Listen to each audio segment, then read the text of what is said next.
मित्रों, अनंतराम शर्मा के ज्योतिष चैनल में आप सबका स्वागत। मित्रों, आदमी के जीवन को महादशाएं संचालित करती हैं। आप सबको पता ही है कि हमारे नवग्रह होते हैं, 9 ग्रह होते हैं और महर्षि पराशर के अनुसार जो हमारी जीवन अवस्था है वो 120 वर्ष की मानी गई। तो इन 120 वर्ष में जो 9 ग्रह विभाजित होते हैं,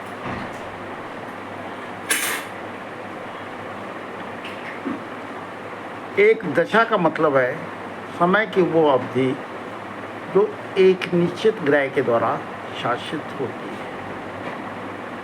विषोत्तरी महादशा को विषोत्तरी दशा को महादशा भी कहते हैं।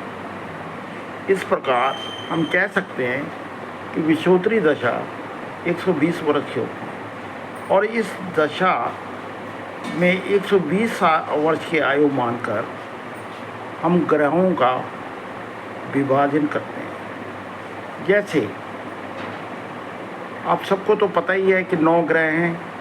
सूर्य की दशा 6 वर्ष, चंद्रमा की दशा 10 वर्ष, मंगल की दशा 7 वर्ष, राहु की दशा 18 वर्ष, बृहस्पति की दशा 16 वर्ष,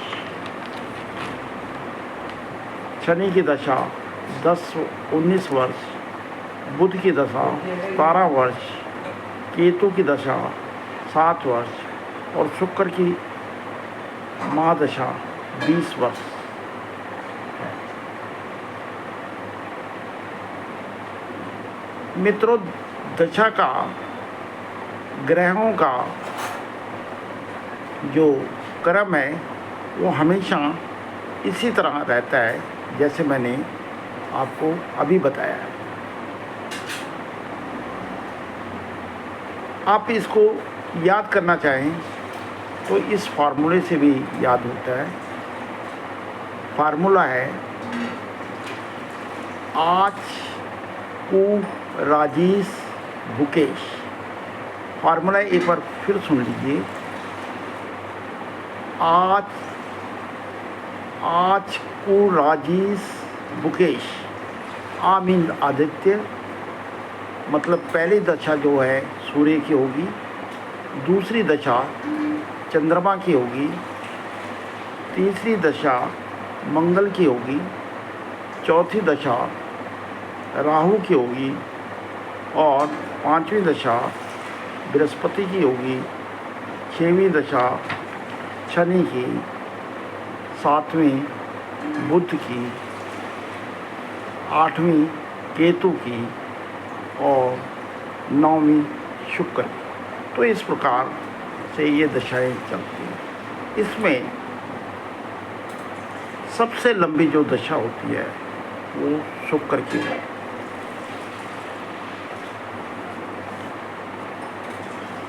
अब आपको कैसे पता लगेगा कि कोई किसी जातक पर कौन सी दशा चल रही है?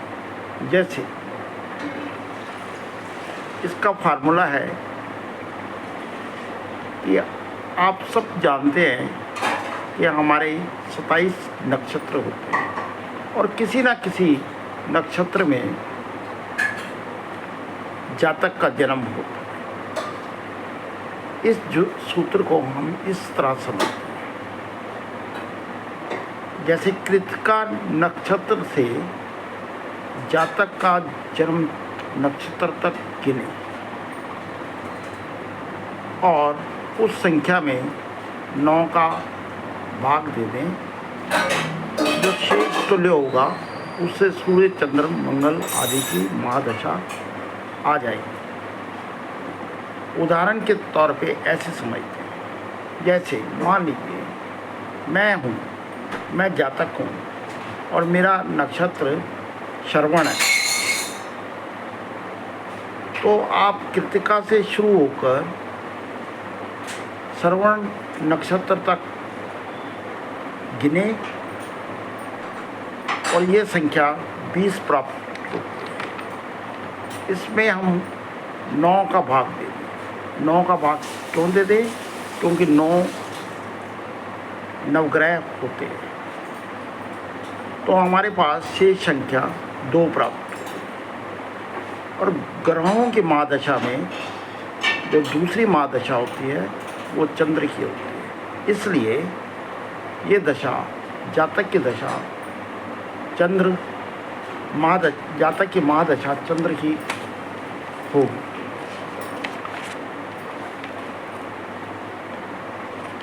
अब हम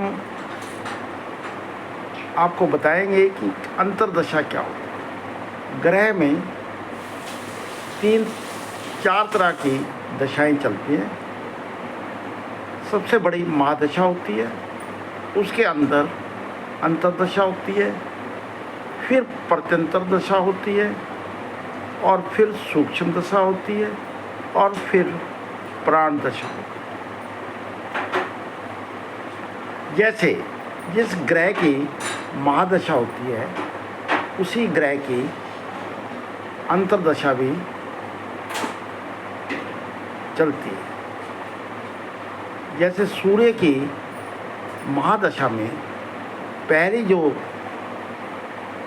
अंतर्दशा होगी वो सूर्य की होगी, और इसी तरह आगे ये अंतर्दशाएं चलती रहेंगी ग्रहों के क्रम से। सूर्य, फिर दूसरी दशा चंद्र की होगी, तीसरी मंगल की, इस तरह ये चलती रहेंगी। तो ये तो मित्रों था सूर्य की महादशा के बारे में। अगले वीडियो में हम फिर मिलेंगे। तब तक आप अपने को स्वस्थ रखें, प्रसन्न रहें, दूसरों को भी प्रसन्न रहने दें। तब तक के लिए धन्यवाद। और जो लोग मेरे इस चैनल पे नए हैं वो इसको सब्सक्राइब करें, लाइक करें, शेयर करें। धन्यवाद। मित्रों, मेरा उद्देश्य ये रहेगा कि ज्योतिष को घर घर तक मैं पहुंचाऊं। धन्यवाद आप सबको।